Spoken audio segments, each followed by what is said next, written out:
Hi friends, ഇന്ന് ഞാൻ വന്നിരിക്കുന്നത് ജലാറ്റിനും ചൈന ഗ്രാസും കസ്റ്റാർഡ് പൗഡറും ഒന്നും ചേർക്കാതെ തന്നെ നല്ല ടേസ്റ്റി ആയിട്ടുള്ള ഒരു home made vanilla custard pudding recipe ആയിട്ടാണ്.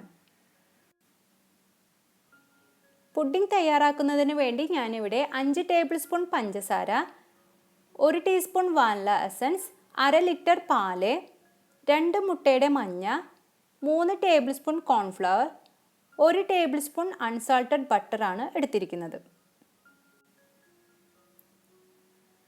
ആദ്യം തന്നെ നമ്മൾ എടുത്തു വെച്ചിരിക്കുന്ന കോൺഫ്ലവറിലേക്ക് 1-2 ടേബിൾ സ്പൂൺ പാലൊഴിച്ച് ഒന്ന് നന്നായിട്ടൊന്ന് മിക്സ് ചെയ്തെടുക്കണം. ഇനി ബാക്കി ഉണ്ടായിരുന്ന പാല് ചൂട് കട്ടിയുള്ള ഒരു പാത്രത്തിലേക്ക് ഒഴിച്ച് ഒന്ന് ചൂടാക്കി എടുക്കുകയാണ് വേണ്ടത്.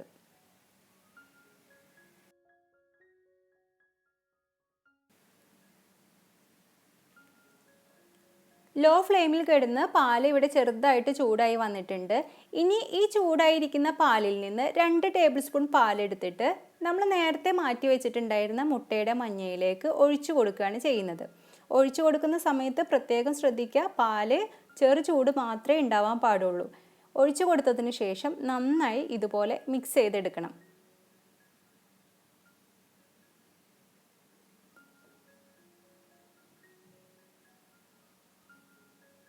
ഇപ്പോൾ ഇത് നന്നായി മിക്സ് ചെയ്തെടുത്തിട്ടുണ്ട്. ഇനി നമുക്കിതിനൊന്ന് മാറ്റി വയ്ക്കാം. ഇനി പാലിലേക്ക് എടുത്തു വച്ചിരിക്കുന്ന 5 ടേബിൾ സ്പൂൺ പഞ്ചസാര ഇട്ട് കൊടുക്കുന്നുണ്ട്. നിങ്ങളുടെ മധുരത്തിനനുസരിച്ച് അളവിൽ വ്യത്യാസങ്ങൾ വരുത്താം. ഇനി ഇതിലേക്ക് ഒരു നുള്ളു ഉപ്പ് കൂടി ഇട്ട് കൊടുക്കുന്നുണ്ട്. ഇനി ഇത് നന്നായിട്ടൊന്ന് ഇളക്കി കൊടുക്കാം. ഇപ്പോൾ പഞ്ചസാരയൊക്കെ നന്നായിട്ടൊന്ന് മെൽറ്റായി വന്നിട്ടുണ്ട്. ഇനി നമ്മൾ പാല് ഓവറായിട്ട് ചൂടാവുന്നതിന് മുന്നേ ആയിട്ട് ഇതിലേക്ക് നേരത്തെ എടുത്തു വെച്ചിട്ടുണ്ടായിരുന്ന കോൺഫ്ലവർ ഒഴിച്ചു കൊടുക്കുകയാണ് ചെയ്യുന്നത്. അപ്പോൾ ഒഴിച്ചു കൊടുക്കുന്ന സമയത്ത് നന്നായിട്ട് ഇളക്കി കൊടുക്കണം, അല്ലാന്നുണ്ടെങ്കിൽ അത് പെട്ടെന്ന് തന്നെ കട്ട കുത്തി പോകാനുള്ള ചാൻസ് ഉണ്ട്.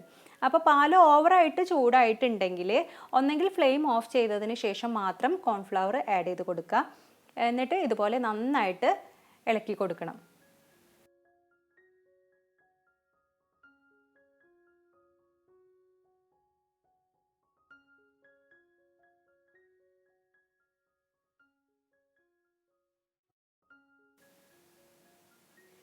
ഇപ്പോൾ ഇവിടെ പാല് ചെറുതായി കുറുകി വരാൻ തുടങ്ങിയിട്ടുണ്ട്. ഈ ഒരു സമയത്ത് നമ്മൾ നേരത്തെ റെഡിയാക്കി വെച്ചിട്ടുണ്ടായിരുന്ന മുട്ടയുടെ മഞ്ഞയും പാലും കൂടി ചേർത്തത് ഇതിലേക്ക് കുറേശ്ശെയായിട്ട് ഒഴിച്ചു കൊടുത്ത് നന്നായി ഒന്ന് യോജിപ്പിച്ചെടുക്കാം.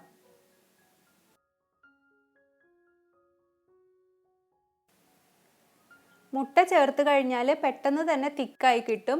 അതുകൊണ്ട് കൈയെടുക്കാതെ തന്നെ നന്നായി ഇളക്കി കൊടുക്കണം, അല്ലാന്നുണ്ടെങ്കിൽ കട്ട കുത്തി പോകും. കട്ട കുത്തി കഴിഞ്ഞാൽ നമ്മൾ വിചാരിച്ച ഒരു പെർഫെക്റ്റ് ടേസ്റ്റ് നമുക്ക് കിട്ടില്ല. അപ്പോൾ അതുകൊണ്ട് ഒന്ന് ശ്രദ്ധിച്ചു കഴിഞ്ഞാൽ നമുക്ക് നല്ല പെർഫെക്റ്റ് ആയിട്ടുള്ള ടേസ്റ്റിൽ നമുക്ക് ചെയ്തെടുക്കാൻ പറ്റും. ഇപ്പോൾ ഇതിന് നല്ലൊരു കസ്റ്റാർഡിൻ്റെ ഒരു നല്ലൊരു ലൈറ്റ് യെല്ലോ കളറായി വന്നിട്ടുണ്ട്.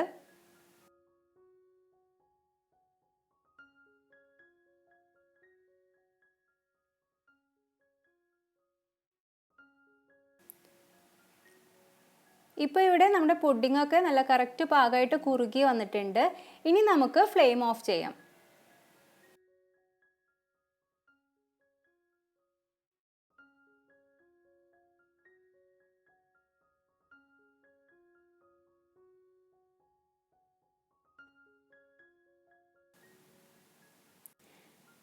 ഇനി ഫ്ലെയിം ഓഫ് ചെയ്തതിന് ശേഷം ഇതിലേക്ക് 1 ടീസ്പൂൺ വാനില എസൻസും 1 ടേബിൾ സ്പൂൺ അൺസാൾട്ടഡ് ബട്ടർ കൂടി ഇട്ട് കൊടുക്കുന്നുണ്ട്.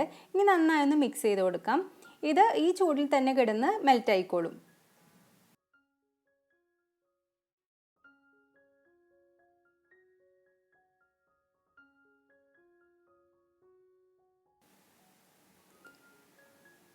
ഇപ്പോൾ നമ്മുടെ പുഡിംഗ് ഇവിടെ റെഡി ആയിട്ടുണ്ട്. ഇനി ഇത് തണുത്തതിന് ശേഷം നമുക്ക് സെറ്റ് ചെയ്യാൻ വേണ്ടി വെക്കാം.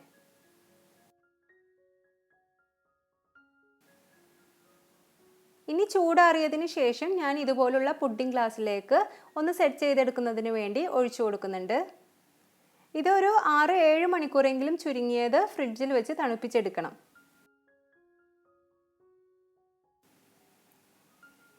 ഇപ്പോൾ നമ്മുടെ പുഡിംഗ് ഒക്കെ ഇവിടെ സെറ്റായി വന്നിട്ടുണ്ട്. ഇത് നമുക്ക് ഫ്രൂട്ട്സിൻ്റെ കൂടെയൊക്കെ സെർവ് ചെയ്യാം. കുട്ടികൾക്കും മുതിർന്നവർക്കും എല്ലാവർക്കും ഒരുപോലെ ഇഷ്ടപ്പെടുന്ന നല്ലൊരു അടിപൊളി പുഡിംഗ് റെസിപ്പിയാണിത്. എല്ലാവരും ട്രൈ ചെയ്യുക.